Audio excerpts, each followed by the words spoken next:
Hello, everybody. Thank you for joining me. This is GGF, bringing you episode 31 of Let's Play Solasta, Island of Domination. I was going to say that I was bringing you a late night and chill episode. Just chilling at night, playing some Solasta. Let's get into it. Wherever the wind takes us is where we'll explore. There's a ton of content in the game.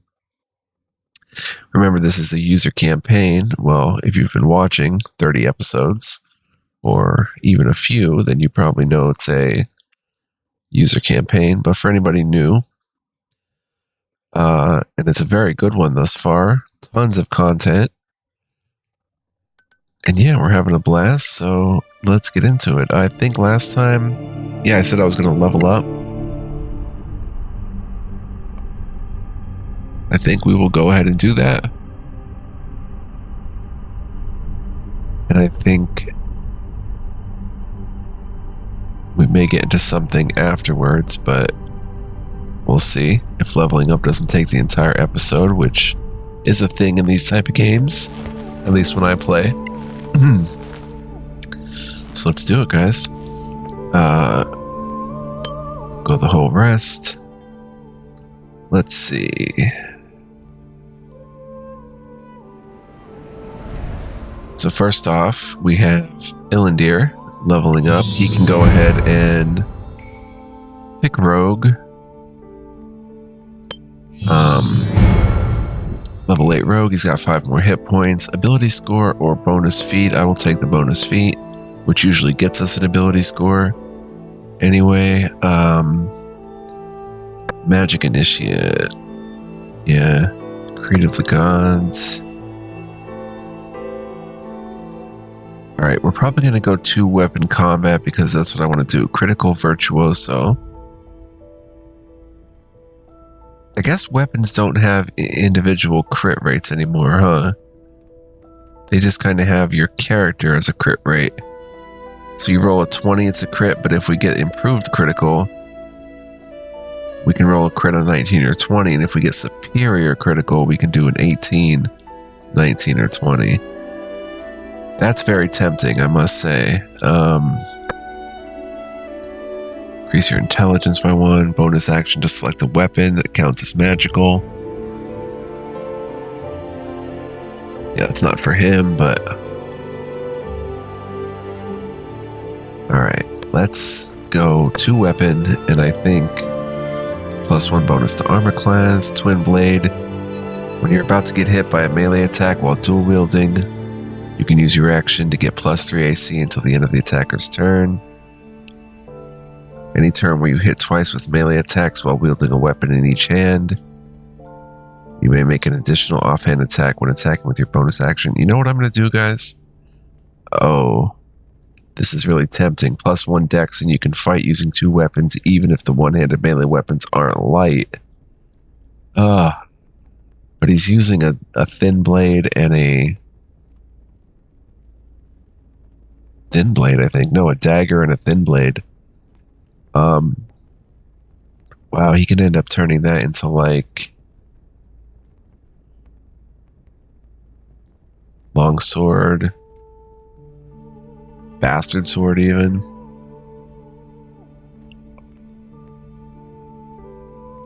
Are there even bastard swords in the game? I don't know. I haven't been looking for them. I haven't seen them.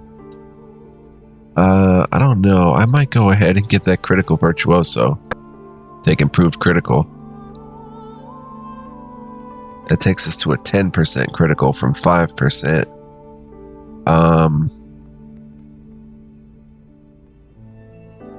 I think I'll roll it. We have a lot of chances because we're using 2 weapons. That's a good move. And let me take one more look at it. Tools, skills, manipulator, proficiency in intimidation, persuasion, and deception. If you're already proficient, you gain expertise. Oh, that's pretty good, actually.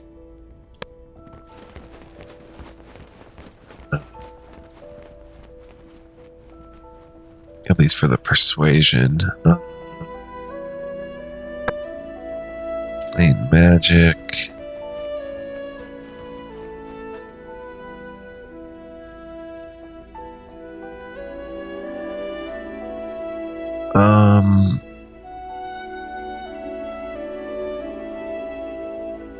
General adept, fighting style. Reduce the speed of your opponents. Just want to see if there's anything to weapon fighting. Can add your ability modifier to the damage of the second attack.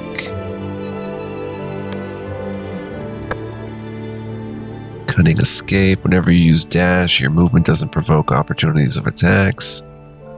Your experience with fighting in close quarters gain the following benefits. Your dex or intelligence increased by 1.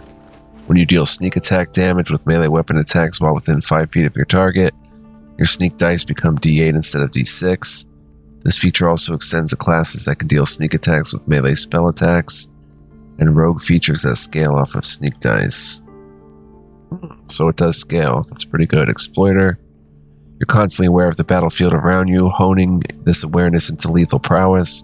When a creature within reach of your melee weapon takes damage from an attack that originated from a creature other than yourself, you may use a reaction to make a melee weapon attack against the damaged creature. You can add your spellcaster attribute modifier to the damage you deal with any cantrip. Gain proficiency with a poisoner's kit, ability to poison a weapon as a bonus action. You add twice your proficiency bonus to any ability checks you make to craft poisons, and you can craft them in half time. That's actually really, really cool.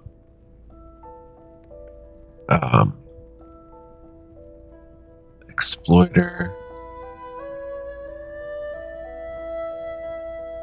I mean, I like his normal reaction of like attack of opportunity or something, and rather than that. This is pretty tempting. Increased, like if I go close quarters, I can increase dex by 1, which will go to 18 and plus 4. Plus I get, when I hit with sneak attack damage, which is a lot, within 5 feet, the sneak dice become d8 instead of d6. So what kind of sneak attack are we using already? It's not going to show me.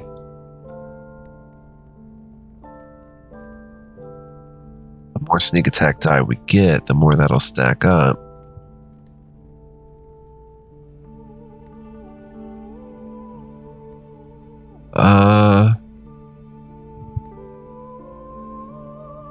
I'll go ahead and get that, I think.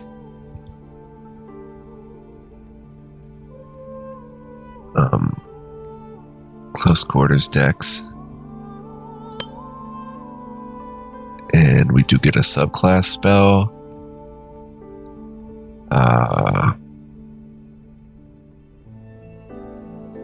Make an ally invisible, hold person, flaming sphere. Color burst a luminous cube that briefly blinds anyone within 10 feet. But it probably hits, friendlies as well.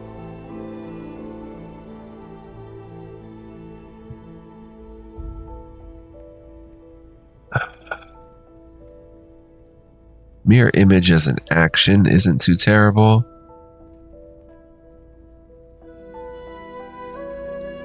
Unless there's something in the first one we would rather.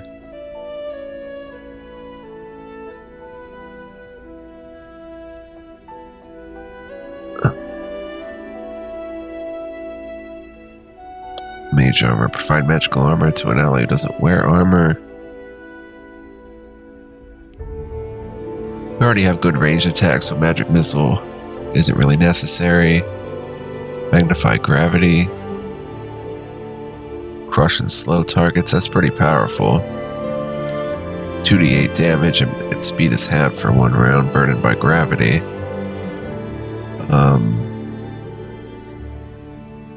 Paralyze a humanoid you see for a limited time.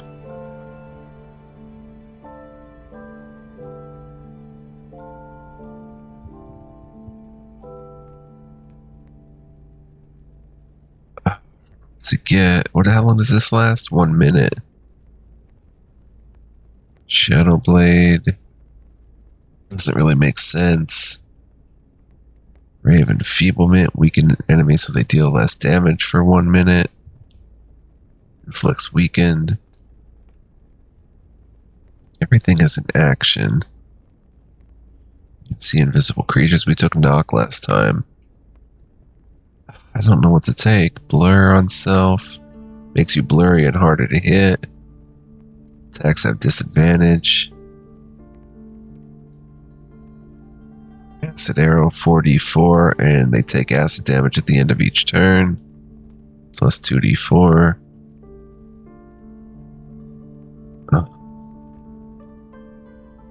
Deal some acid damage even if you miss your shot. I think we'll probably go the classic acid arrow.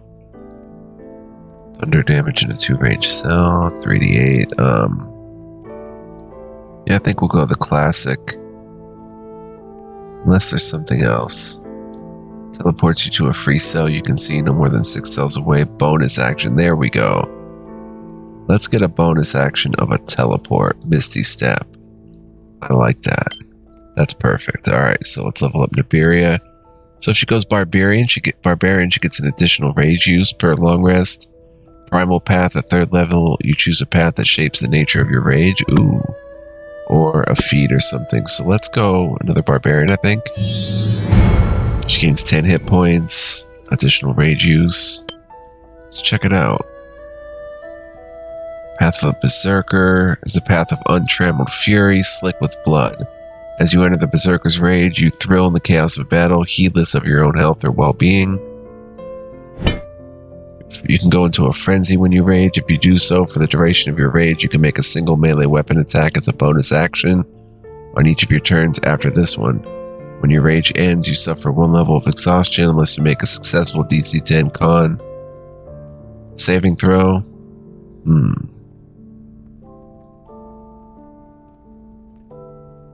Path of the Spirits. Accept a spirit animal as a guide. Huh. Starting at 3rd level, you choose a spirit animal. The spirit of the bear makes you tough enough to stand up to any punishment. While raging, you have resistance to all damage except psychic. Eagle, you can take dash, disengage, or hide as a bonus action. Oh, that's really good too. Wolf, you and any ally within 15 feet have advantage on melee attack rolls. Oh my gosh. And you gain the ability to cast animal friendships and find traps. Path of the Savagery are forces of nature, fighting less like men and more like wild beasts. They strike with explosive speed and power, leveraging twin blades akin to a wild animal fighting with claws and fangs. You can dual wield non-light melee weapons as well as add your ability bonus to the secondary attack. You can use rage as a free action instead of a bonus action. All Reavers undergo a ritual that involves drinking tainted blood of a dragon, permanently infusing their bodies with a sliver of draconic might and veracity at the cost of gradually increasing corruption. These fearsome warriors revel in death, regaining energy from the suffering of their enemies. Starting at 3rd level, you can channel your inner corruption into your melee weapon strikes. While you're raging, the first creature you hit on each of your turns with a melee weapon attack takes extra necrotic damage equal to your proficiency bonus, and you regain an equal amount of hit points. Additionally, both extra damage and healing of this feature are increased by the same amount when you are below half your maximum hit points, or when you critically hit a creature. These bonuses stack. Whoa. Path of the Reaver. Magebane. Profound hatred for magic and magic users. For them, physical prowess is the only decent way. They despise and distrust magic and magic users. While raging, a Magebane who takes damage from spells or other magical attacks can use their reaction to unleash a powerful warcry, dealing psychic damage equal 1d6 plus con modifier to all enemies within 6 cells. These are all really good. Path of the Stone. Draw their strength from their connection to stone. They are known for their doggedness. They never give up in the face of adversity and thrive in hostile environments. While raging, you gain temporary HP equal to twice your proficiency bonus at the end of your turn. Wow. Path of the Yowman. Ignore melee weapons to master the longbow. Huh. That's different. Not going to look into that one too much, though. Path of the Light. Illuminate the darkness and protect their allies from dangers that lurk within it. When you're raging, the first creature you hit with an attack on your turn takes an additional 1d6 radiant damage and becomes magically illuminated until the start of their next turn. Additionally, the creature has disadvantage on the attack roll that isn't against you and cannot become invisible, and you gain superior dark vision. Path of the Elements. Elemental Fury. Starting at 3rd level, choose one Elemental Calamity. The Calamity dictates the type of magical mantle you create while raging, as well as features you get on higher levels while following this path. I should be looking at higher levels too. If any effect requires a saving throw, the DC equals 8 plus your proficiency bonus plus your constitution modifier. While raging, all enemy creatures within 5 feet of you at the end of your turn take 1d6 cold damage, which goes up later. Lightning damage and fire damage. Path of the Claw. Descendants of an old clan that mingled with dragons. Whenever they enter a rage, their ancestry comes rushing out and takes over their senses, allowing them to perform incredible feats of power. Grants you affinity to a specific damage type. What does that mean? Oh, affinity to those damage types. And you gain a +1 bonus to AC and resistance to the damage type of your draconic ancestor. Oh, that's pretty neat. But what would an affinity actually mean? Oh. Draconic Wrath. You can use a bonus action to breathe a 3-cell cone of elemental damage equal to half your level, rounded up in D8. Every creature in the area must make a dex saving throw equal to 8 plus your proficiency bonus plus your constitution modifier, taking only half damage on a success. A bonus action to breathe a 3-cell cone of elemental damage equal to half your level. So 4 in D8. 4 damage. Dragon's Blessing. Your melee attacks deal an additional 1d8 fire damage. While raging, the first creature you hit with a melee attack each turn must make a wisdom saving throw or become frightened until the end of their turn.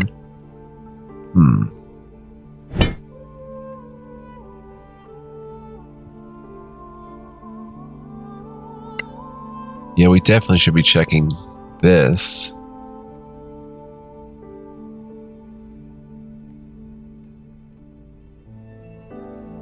Alright, let's see. I like Path of the Reaver. Profane Vitality. You gain resistance to necrotic and poison damage. In addition, your max hit points are increased by an amount equal to your barbarian level. Nice. Bloodbath. Starting at 10th level while you're raging, whenever you reduce a creature to 0 hit points using a melee weapon, you can eviscerate the creature, regaining a number of hit points equal to 2 times your barbarian level. You can use this feature once per short rest. Corrupted Blood. Starting at 14th level, your blood becomes permanently corrupted, damaging creatures that come in contact with it. Whenever a creature within 5 feet strikes you with a melee attack, that creature suffers necrotic damage equal to your constitution modifier. Huh. I don't think that has any role-playing aspects, but that is pretty nifty. At higher levels, Animal Aspect. You gain a magical aspect based on the spirit animal of your choice. You can choose the same animal you selected at 3rd level or a different one. Spirit Walker. You can summon the protection of your animal spirit to guide and protect you. Cast Spirit Guardians as a bonus actions a number of times equal to your proficiency modifier. Level 14, Honed Animal Aspect. Choose an animal to hone your spiritual connection to, gaining more features. So if we go with Bear Resistance, which I kind of like that. Kind of like all these, but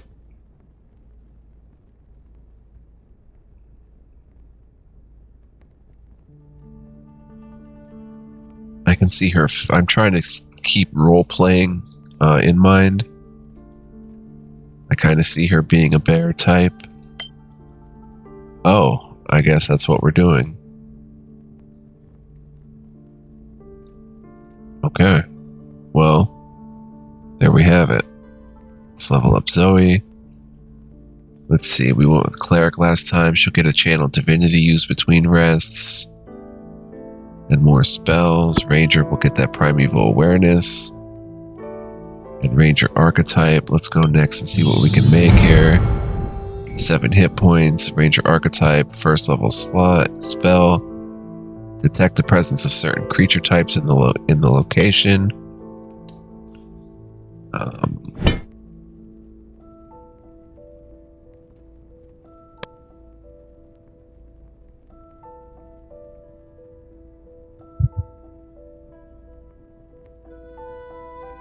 With a weapon attack, creature takes an extra 1d8 if it's below its hit point maximum.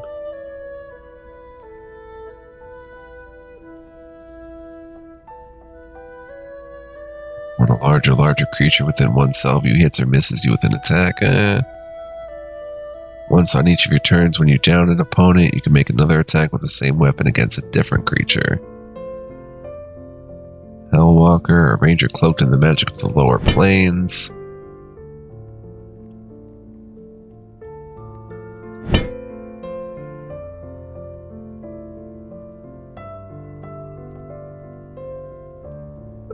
Can make them hindered. We looked at this before.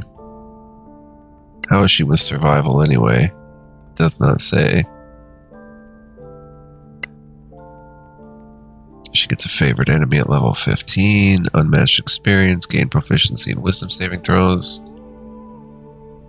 Disabling strike now applies to all weapon attacks you make and reduces the creature's AC by 2 in addition to hindering it.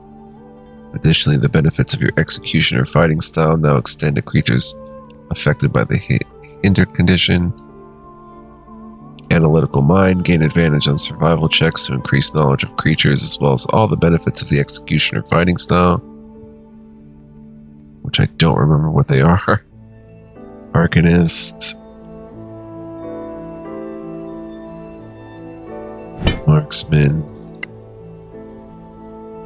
Craft arrows every time you take a short or long rest. Step back wouldn't matter. Take a step back, move one cell without provoking opportunity attacks. That's nice and all, but her attack bonus is so high it just doesn't even matter. If you're using a ranged weapon, your bonus action can be used to make an additional ranged attack on the same target. Level 15 extra attack. You can attack 3 times whenever you take attack. Wow.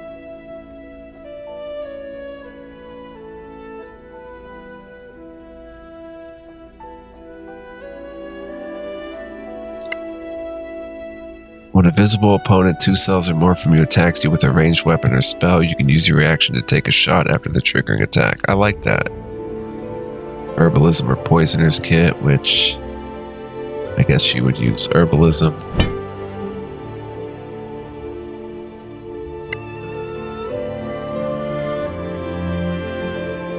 Oh, this is melee.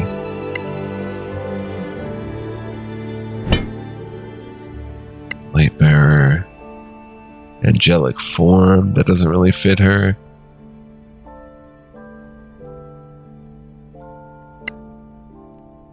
Kind of Hellwalker would more fit her.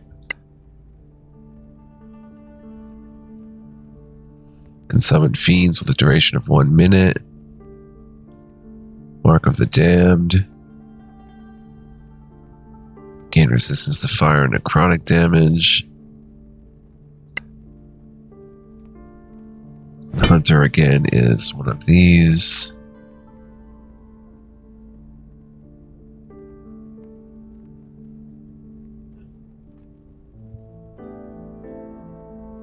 Wait a minute. Your Tenacity can wear down the most potent of foes. When you hit a creature with a weapon attack, the creature takes an extra 1d8 damage if it's below its hit point maximum. You can deal this extra damage only once per turn. But that's per turn, which is really good. But I do like Marksman. Any spell that comes in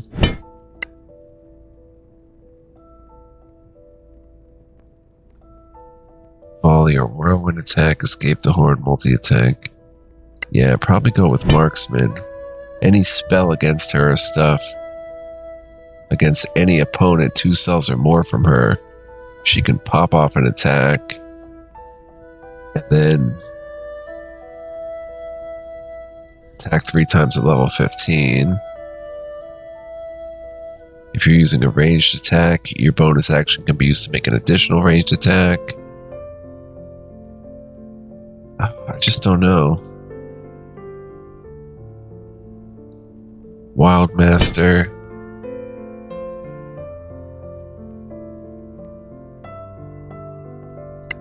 We get a Beast Companion.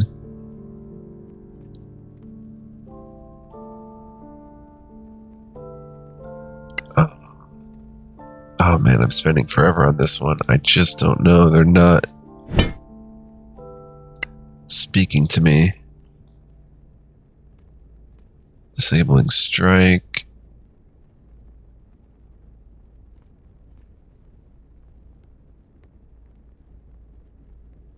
Improved Disabling Strike.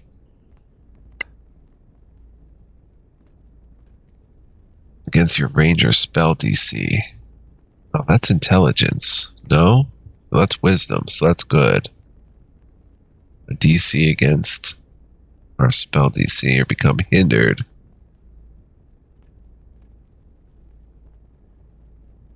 And she gains Entangle, Web, Sleet Storm, Greater Invisibility, and Hold Monster. They are always prepared and don't count against the number of Ranger spells, you know. Let's make her a Survivalist. Let's try that. Okay, Unlearn Ignore, so she learns one spell. We'll go ahead and go with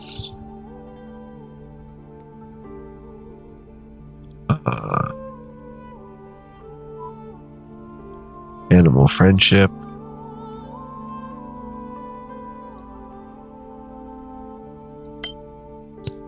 And prepare her spells and see what we've got here.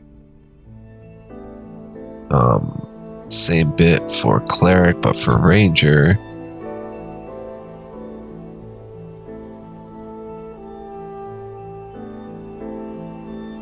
Her spell attack bonus. Oh, it's a 14 DC check then. But where are those other spells we got?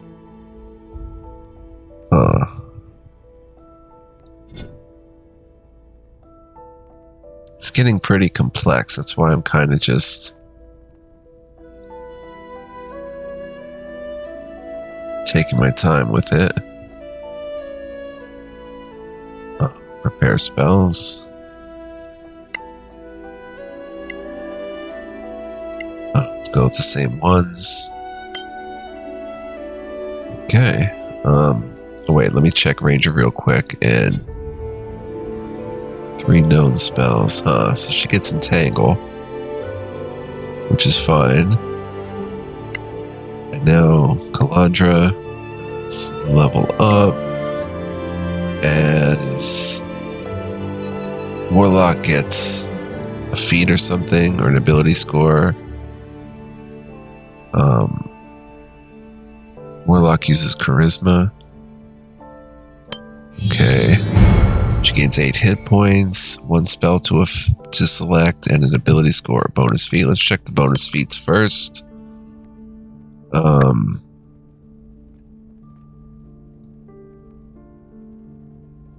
She's good at Deception and Intimidation. She'd be a good manipulator. You know what? I might just grab that. Wait, Plain Magic. Yeah, I'm going to go with Manipulator. She seems like the type. You gain proficiency in Intimidation, Persuasion, and Deception. If you're already proficient, you gain Expertise. She doesn't have to unlearn an invocation.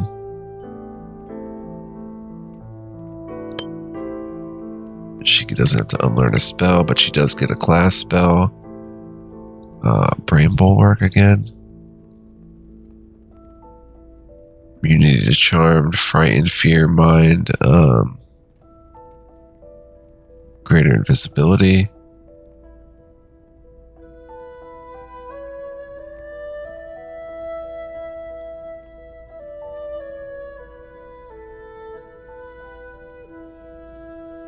Area of Effect, a less large spectral guardian that damages approaching enemies. Banishes a creature that's extra planar.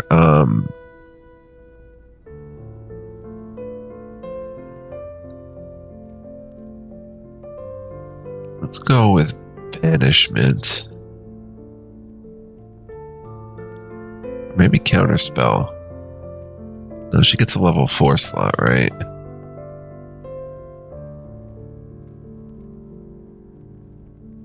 Counterspell does what? Spell up to level 3 automatically countered.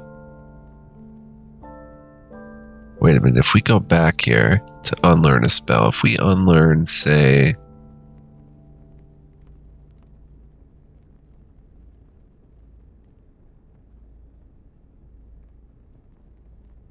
Wow, I might rather...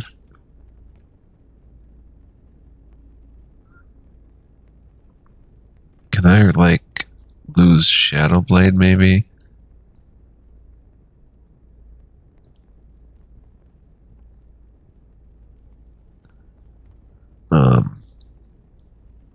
And then we can learn 2 spells. So I would go ahead and learn Counterspell.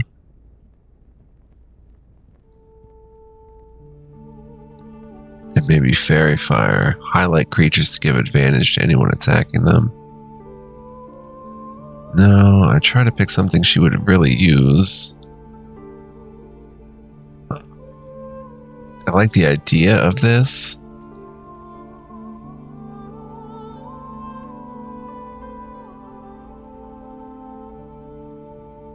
But I just don't think that she would really use it.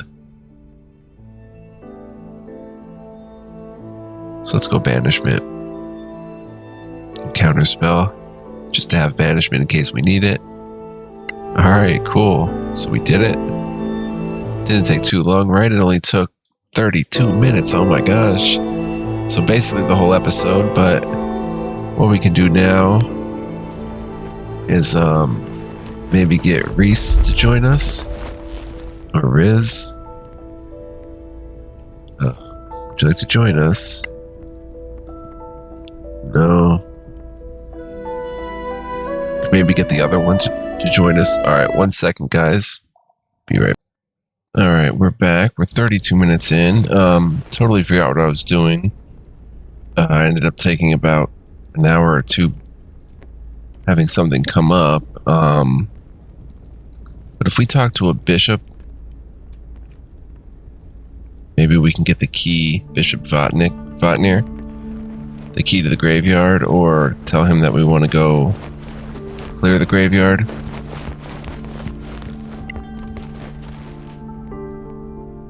Welcome, friends. What can I or the monastery do for you? Can we get a key to the cemetery gates? Yes, you've been a help on the island for the most part. Here's a copy. You can always come back for more in case you lose it. Okay, so we got the cemetery gate key. We already opened it, but pretty cool. Challenge level medium. Interesting. There's a challenge level to them. Rhea Harfell. So for the end of this episode, we're just going to...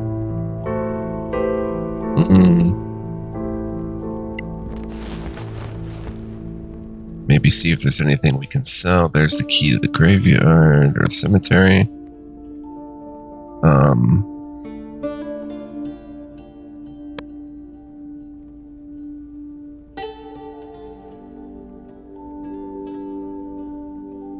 Deeproot Lichen. Should probably put all this stuff together and have Zoe carry it. So we can take some sort of stock of it. These things don't really have a weight, so let's do that. I don't know why I'd pick Zoe, but I guess because she's a cleric and a healer, she would use this stuff, so let's give her the Abyss Moss. Let's give her the Angry Violet. Let's give all the gems to Illidir. We have to sell this backpack.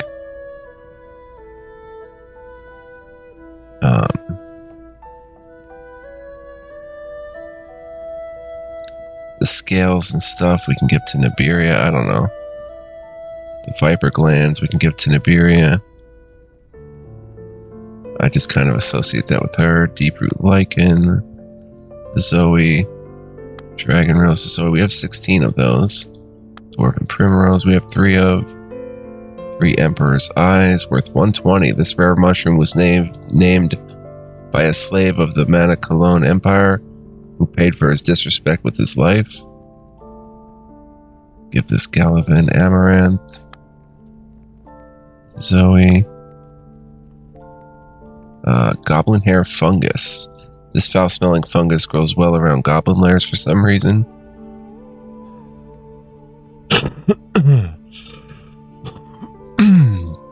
Manicolone Orchid. Magnesium. Yeah, give it to her. Lily of the Badlands. 240. A small but useful flower that draws its power from the magic of the Badlands. Moonflower. 175. A white flower that opens only in moonlight. Queen Ivy.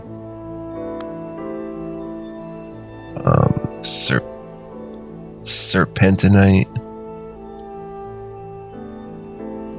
We'll have Scarn Powder, Rare Crystal.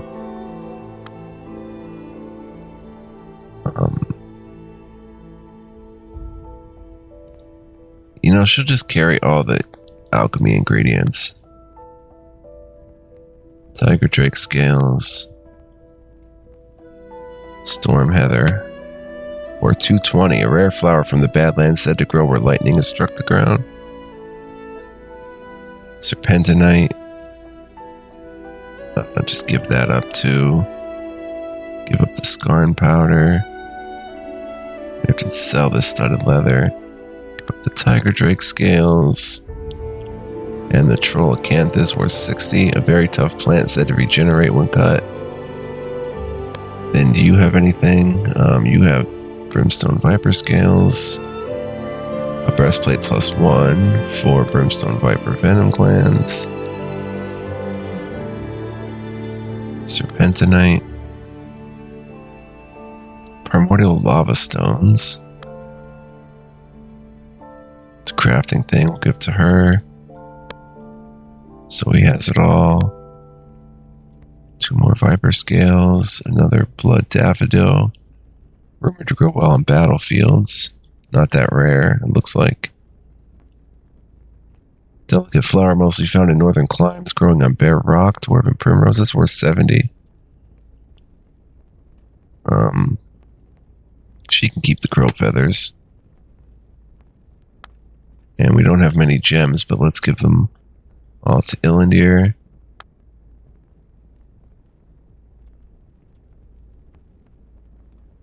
More gems.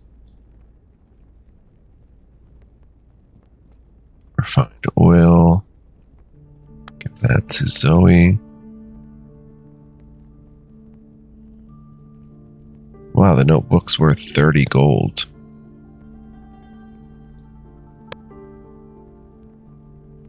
Okay, Zoe has a bunch of stuff. Projectile parts. Just give them to Zoe.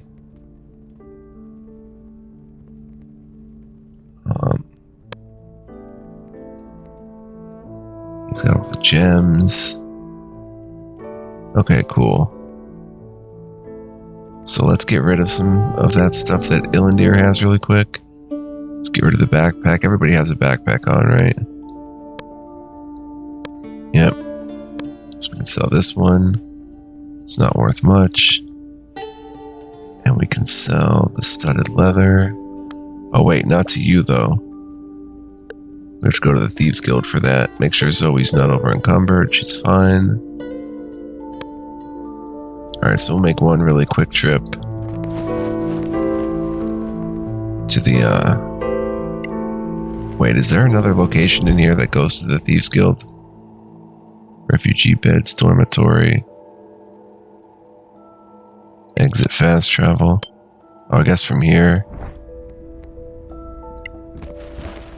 it would let us choose. Yeah, cool. Thieves Guild. Gonna light up a smoke. You leave the monastery. So we can go to the graveyard or the cemetery next episode.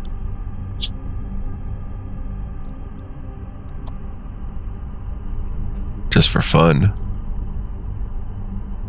See what we can find there.